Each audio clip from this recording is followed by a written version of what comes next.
candidate identified the arteriovenous fistula in the patient's left arm, indicative of hemodialysis use.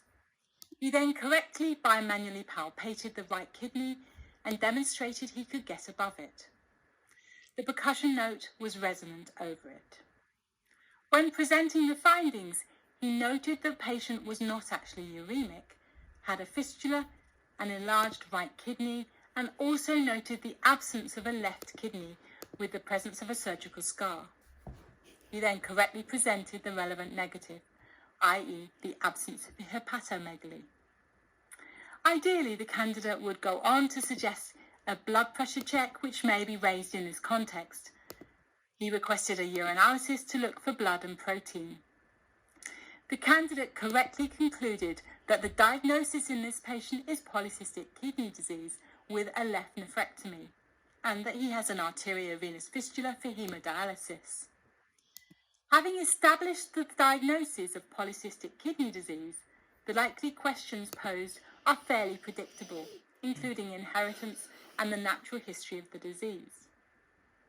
It is usually inherited in an autosomal dominant fashion, with Pkd1 mutation on gene 16 and Pkd2 mutation on gene 4. Although the condition is inherited in an autosomal recessive pattern with infantile disease.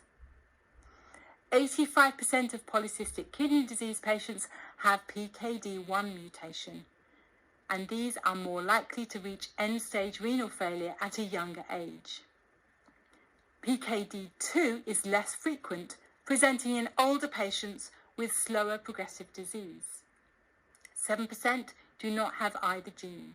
The diagnosis more recently is usually made in asymptomatic patients undergoing screening because of their family history.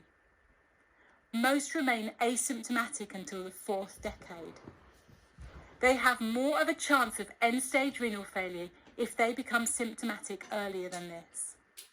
Likely symptoms include flank pain from renal calculi, hemorrhage, or recurrent urinary tract infections.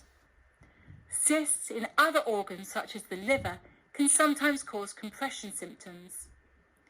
Liver cysts are a major feature of autosomal recessive infantile polycystic disease and rarely so in autosomal dominant adult disease.